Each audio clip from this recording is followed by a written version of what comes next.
صحابہ کرام رضوان اللہ علیہ اجمعین نے محنتیں کی اور یہی سبق اپنے اس وقت کے تابعین کو، جو ان کی نسل میں تابعین پیدا ہوئے، ان کو سبق دیا۔ پھر تابعین جب کھڑے ہو گئے، بڑے بڑے اداروں کا قیام عمل میں آیا، جہاں تفسیر کا مرکز، جہاں احادیث کا مرکز، پیارے آقا کے ایک ایک بول کو حفاظت کرنے کا مرکز بنا۔ کوفہ دارالعلوم المرکز، جو علوم اسلامیہ کا مرکز بنا، کہ وہاں سے بڑے بڑے محدث، بڑے بڑے مفسر پیدا ہوئے اور پوری دنیا میں علوم کو پھیلایا۔ مدینے کے اندر بڑے بڑے ادارے قائم ہوئے، مکہ کے اندر ادارے قائم ہوئے، اور اس کے سپاہی اور اس کے جو بانیان ہیں وہ صحابہ کرام رضوان اللہ علیہ اجمعین تھے۔ میرے دوستو بزرگوں، ہم انہی صحابہ کرام کے دیوانے، ہم سب سے بڑے غلام اگر کسی کے ہیں تو پیارے آقا کے غلام ہیں، رحمت للعالمین کے غلام ہیں۔ ہمیں فخر ہے، ہم کائنات کے رحمت للعالمین کے غلام ہیں، کائنات کے رحمت للعالمین کا کلمہ پڑھتے ہیں، کائنات کے ذرے ذرے پر جن کی رحمتوں کا طفیل ہے، رحمتوں کا صدقہ ہے۔ اللہ تعالیٰ نے پوری دنیا کو نبی کو رحمت بنا کر پوری دنیا کو نبی کے رحمت کے سائے میں ڈال دیا ہے۔ ہم تو اس پیارے آقا صلی اللہ علیہ وسلم کی امت میں ہیں اور ہم ان کو ماننے والے ہیں۔ ہمیں فخر ہے، ہم کائنات کے اس نبی پر ایمان لاتے ہیں جس سے بہتر اس روئے زمین نے کسی مخلوق کو نہیں دیکھا۔ آسمان نے کبھی اتنا بلند مقام و مرتبے والا کوئی شخصیت نہیں دیکھی، اس زمین نے اس سے شریف انسان کو، اس سے شریف نبی کو نہیں دیکھا۔ کائنات کے ذرے ذرے نے جب آنکھیں کھولی تو راحت کی سانس لی، نبی کو دیکھا، راحت کی سانس لی۔ آسمان چاہتا تو ٹوٹ پڑتا، لیکن اللہ تعالیٰ نے نبی کو پیدا کیا رحمت بنا کر۔ یہ آسمان اپنی جگہ سانس لے رہا ہے، بغیر کھمبے کے کھڑا ہے۔ ہمارا ایمان ہے نبی کی رحمت باقی ہے، آسمان کھڑا ہے، نبی کی رحمت باقی ہے، زمین اپنی جگہ کا قائم ہے۔ نبی پاک علیہ الصلوۃ والسلام کی جس دن رحمت ختم ہوگی، اللہ تعالیٰ کائنات کے اندر زلزلہ برپا کر دے گا، کائنات میں اللہ سور پھونک دے گا۔ حضرت اسرافیل علیہ السلام کو اللہ حکم دے گا، اب نبی پاک علیہ الصلوۃ والسلام کے ماننے والے بھی جا چکے، لہٰذا اب اس دنیا کی کوئی ضرورت نہیں۔ ایک بھی اگر نبی کا نام لینے والا رہے گا، رحمت نبی کے سائے میں جینے والا ہوگا اور میرے رسول کا نام لینے والا ہوگا، میرا نام لینے والا ہوگا، کائنات کا نظام چلے گا، اس کی طفیل میں کائنات کے ہر مخلوق کو روزی دی جائے گی۔ لیکن اگر وہ بھی نہ رہا، کائنات کے ہر مخلوق پر اللہ تعالیٰ فنا طاری کرے گا۔ اسی کو قرآن نے کہا، کل شیء ہالک الا وجہہ، صرف رب ذوالجلال کی ذات باقی ہوگی، باقی اللہ تعالیٰ سب پر فنا کے گھاٹ اتار دے گا۔ اگر کام آنے والی چیزیں ہیں تو یہی ہے کہ ہم ایمان کی حفاظت کے لیے مساجد کو بنائیں، ایمان کی حفاظت کے لیے مسجد بنانے کے بعد مسجد میں پابندی سے حاضری دیں۔ صحابہ کے دور میں، تابعین کے دور میں نماز چھوڑنے کا تصور ہی نہیں تھا، مسجدیں جمعے کی طرح بھری نظر آتی تھی۔ افسوس صد افسوس، ہم لوگ دنیا کے غلام بن چکے، دنیا کے چکروں میں، دنیا والوں کے چکروں میں ہم نے اللہ کے پاک گھر سے رشتہ اپنا کمزور کر لیا کہ اس ہفتے میں صرف ایک دن اللہ کے گھر میں آتے ہیں، اور دعوے ہمارے اتنے بڑے بڑے ہیں۔ اللہ تعالی ہم سب کے دعوے کے حساب سے ہمیں عمل کی توفیق۔ اتنے بڑے بڑے دعوے ہیں دوستو، ہمارے گھر سے بھی بہتر اللہ کا گھر، ہماری ہر چیز سے، ہر گھر سے بہتر اللہ کا گھر۔ لیکن معاملہ یہ ہے کہ جو آپ کے گھر میں جو پیر جمع ہوا ہے وہ گھر کی طرف نہیں آتے، بازار کی طرف جاتے ہیں، گناہوں کی طرف جاتے ہیں، کائنات کے ذرے ذرے میں جاتے ہیں۔ لیکن ہفتہ ہفتہ گزرتا، مسلمانوں آپ اللہ کے گھر کو دیکھنے تک کے لیے نہیں آتے ہیں۔ صرف مسجد کا بنا دینا کمال نہیں ہے۔ آپ نے دکان بنایا، مقصد روپیہ کمانا ہے، دکان کو آپ نے تالا مار کر چھوڑ دیا اور لوگوں کو کہتے پھر رہے ہیں میں تو دکان سے محبت رکھتا ہوں، میرے دکان سے تو اتنا مجھے فائدہ ہوگا، کہے گا جا کے بیٹھ جا پہلے، تب ادھر بات کرنا، جا کے دکان کھول پھر فائدہ ہوگا۔ آپ کیا کہو گے؟ ارے بڑی محبت ہے دکان سے، فائدہ ہو جائے گا۔ آپ کس چکر میں پڑے ہیں؟ آپ مسجد کی تعمیر کر دیں گے اور نمازوں سے سجدوں سے اس مسجد کو آپ آباد نہیں کریں گے، آپ کے ایمان کی حفاظت ہوگی؟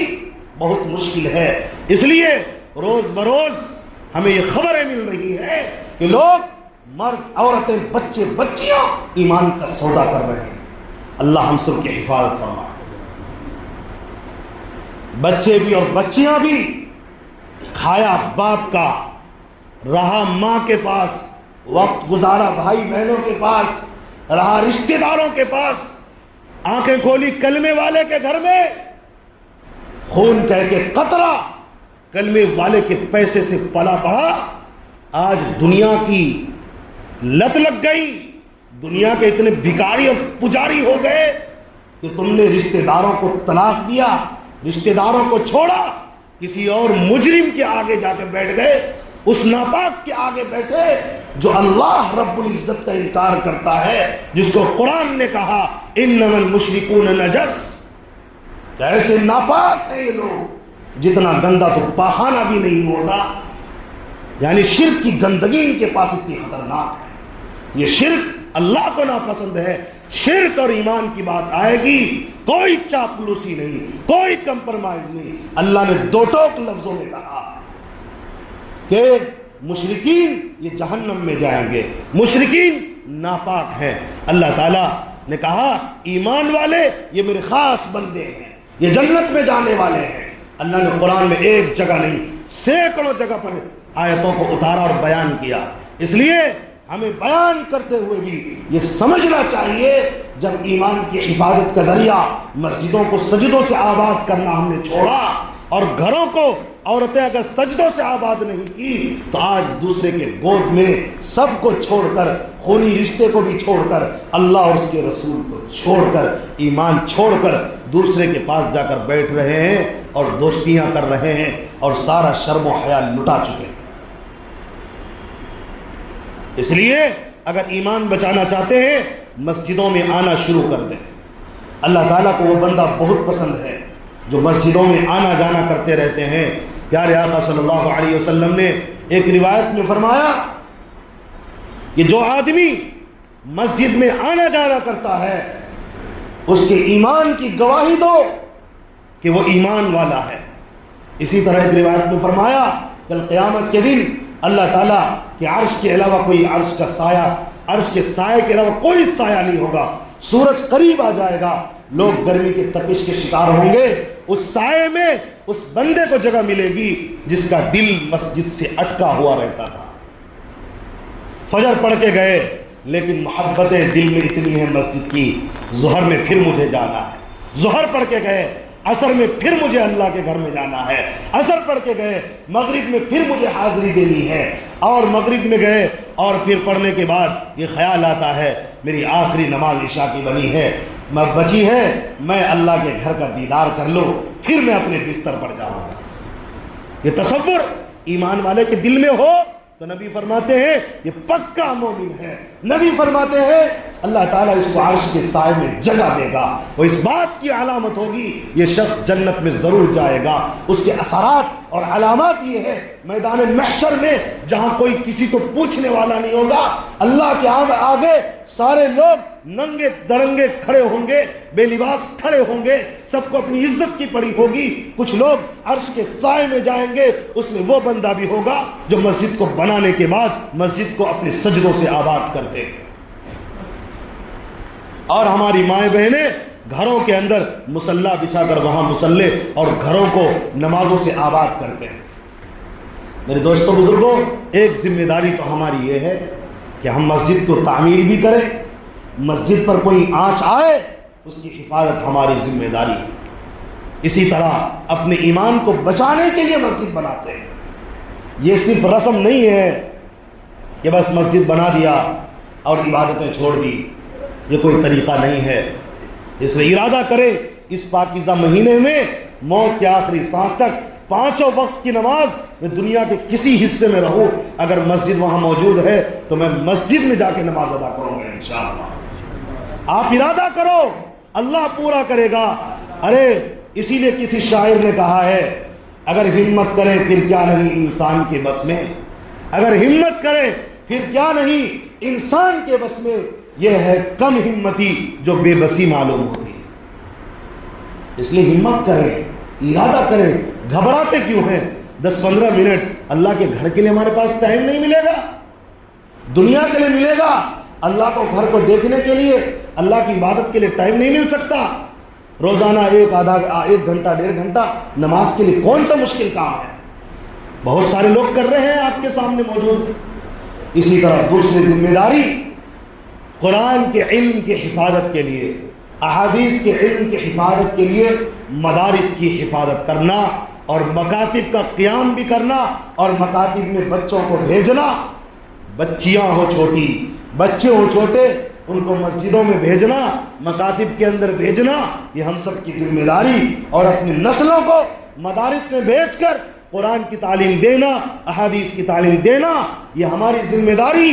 اور اگر مدارس کی طرف، مساجد کی طرف اگر کوئی میلی آنکھ سے دیکھے اور بدنظری سے دیکھے، اس نظر کا علاج کرنا، اس آنکھ کا علاج کرنا، خون کا ایک ایک قطرہ دے کر، وہ بھی ہماری ذمہ داری۔ مسلمانوں، ارادہ لے کر اٹھو، اور مرد بھی عورت بھی، جب تک زندہ ہے ہم اپنی زمین کے ساتھ، جب تک زندہ ہے مدارس کے ساتھ، جب تک زندہ ہے مساجد سے وابستگی کے ساتھ، جب تک زندہ ہے، اور خاص طور پر ہندوستان کی سرزمین پر ایمان والے کی پہچان یہ ہے، جب تک زندہ ہے اپنی زمین کے ساتھ زندہ ہے، ایمان اسلام کے ساتھ زندہ ہے، اور مریں گے ایمان اسلام کے ساتھ، اسی روئے زمین میں دفن ہوں گے انشاءاللہ۔ الحمدللہ،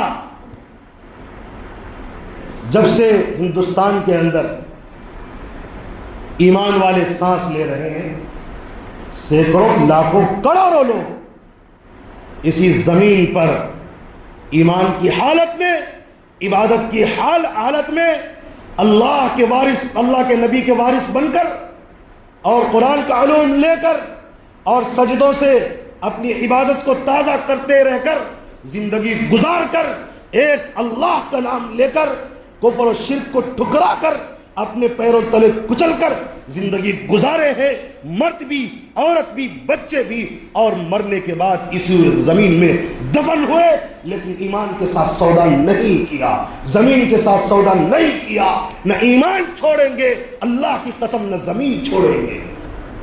اور تم بات کرتے ہو وقف کی زمین دے دو، ہم حفاظت کریں گے، تم ڈاکوؤں سے، تم تو ہمیں، ہماری عزتوں کو لوٹنے والے، ہمارے خون کی ندیاں بہانے والے کو آج تک تم نے گرفتار نہیں کیا، اور تم ڈاکو کہتے ہو کہ ہم تمہارے زمین کے اوقاف کی زمین کی حفاظت کریں گے۔ جو جان کا محافظ نہیں، جس پر ظلم ہو، وہ ظلم کی سزا تمہارے پاس موجود نہیں ہے، اور تم ہندوستان کے اندر فتنہ فساد برپا کرنے کے لیے وقت میں نظر آتا ہے۔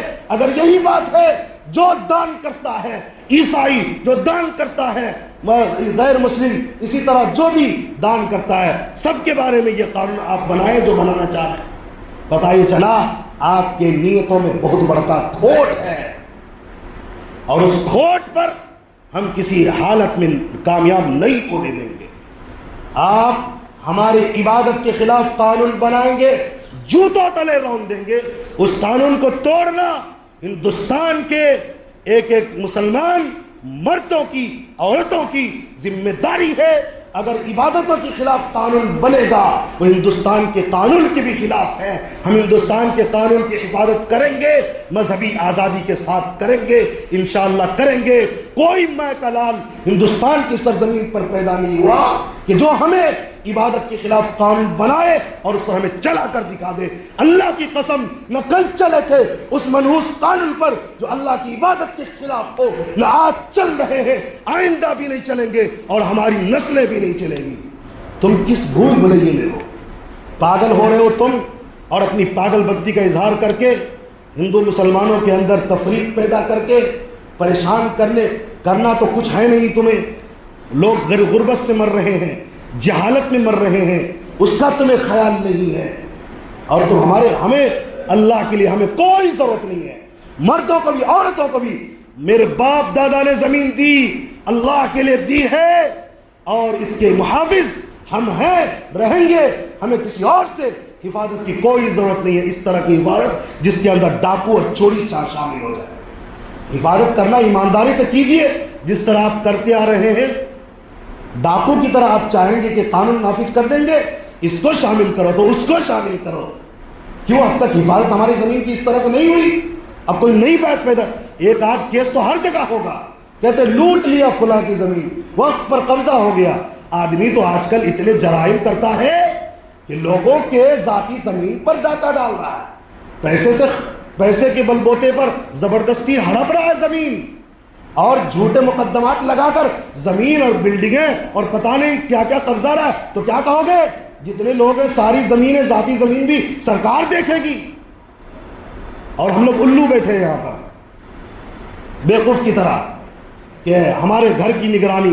یاد رکھا جائے، ہمارا گھر چھینو گے آخری درجے میں یہ بھی برداشت ہوگا، لیکن جو زمین مسجد کو دی گئی، مدرسے کو دی گئی ہے، اس کی حفاظت کرتے کرتے مریں گے۔ اس زمین کا ایک حصہ کیا، ایک ذرہ، ایک ڈھیلا بھی تمہیں نہیں لینے دیں گے ناجائز طور پر۔ ہم وہ قوم ہیں، اس لیے میرے بھائی، کیونکہ اس کے ساتھ عبادت جو جڑ گیا، اللہ کی ملکیت میں جو چلا گیا، اسی لیے ہم عبادت کے ساتھ زندہ ہیں اور زندہ رہیں گے، چاہے ہندوستان کے جنگل میں رہے، چاہے ہندوستان کے شہر میں رہے، چاہے ہندوستان کے پہاڑ کے دامن میں رہے، چاہے کشتیوں میں زندگی گزاریں گے تو بھائی اللہ کا نام لے کر، اللہ کے گھر کے ساتھ، مدارس اور مساجد کے ساتھ انشاءاللہ العزیز۔ اس لیے آگے جو کچھ ہم مطالبہ کر رہے ہیں، وقت بل ریجیکٹ کیا جائے، یہ جب تک ریجیکٹ نہیں ہوگا آخری حد تک ہم کوشش کریں گے، اور مرتے دم تک کوشش کریں گے۔ اس بل کو ہم پاس نہیں ہونے دیں گے۔ اگر پاس ہو گیا، ہم پوری کوشش کریں گے یہ بل فوراً ریجیکٹ ہو۔ ہمیں ایسے بل کی ضرورت نہیں ہے جہاں ڈاکہ ہو اور چوری ہو۔ اور اللہ تعالی ہم تمام کی حفاظت فرمائے، ہمارے ایمان کی حفاظت فرمائے، اعمال کی حفاظت فرمائے۔ آج مغفرت کے عشرے کا آخری دن ہے، خوب دعا کریں، اللہ سے مغفرت طلب کریں۔ نبی نے فرمایا جو جس کی مغفرت نہیں ہوئی وہ برباد ہو جائے گا۔ تو اپنی آبادی کی فکر کریں، اللہ کے سامنے روئیں اور گڑ گڑائیں۔ اسی طرح شب قدر اسی آخری عشرے میں ہے۔ آخری عشرہ رات سے شروع ہو جائے گا، اس کی تلاش میں نبی اور صحابہ، تابعین اور دیندار طبقہ، اس لیے کہ وہ رات مل جائے شب قدر، جس میں 1000 مہینے سے زیادہ افضل عبادت کا ثواب ملتا ہے۔ 1000 مہینے عبادت، اتنی تو بہت سے لوگوں کی عمریں بھی نہیں ہوتی، 84-85 سال، ایک رات میں اتنی عبادت کا ثواب ملے گا، یہ قرآن کہہ رہا ہے۔ اس کے لیے لوگ اعتکاف کرتے ہیں، جو اعتکاف میں بیٹھے گا اس کو اس رات کو ملنے کی تو گارنٹی ہے، جو اعتکاف میں نہیں بیٹھے گا اس کی کوئی گارنٹی نہیں ہے۔ جو عبادت کرے گا اس کو تو مل سکتی ہے، اور کیا پتہ جو 10 رات میں سے کون سی رات ہے، یہ اللہ تعالیٰ نے ہمارے سامنے واضح نہیں کیا۔ تو بہرحال اعتکاف بھی کریں، شب قدر کو ہر حال میں تلاش کریں، اور اپنے گناہوں کی معافی مانگے۔ جہنم سے خلاصی کا عشرہ چل رہا ہے، ہر نماز کے بعد 3 مرتبہ جنت کا سوال کیا کریں، اور 3 مرتبہ جہنم سے پناہ مانگے۔ امید ہے اللہ تعالیٰ جہنم سے آزاد کر دے گا اور جنت عطا کرے گا۔ دعا صحت کی اپیل ہے، صابرہ خاتون بیمار ہے، دعا کر دے اللہ تعالیٰ صحت نصیب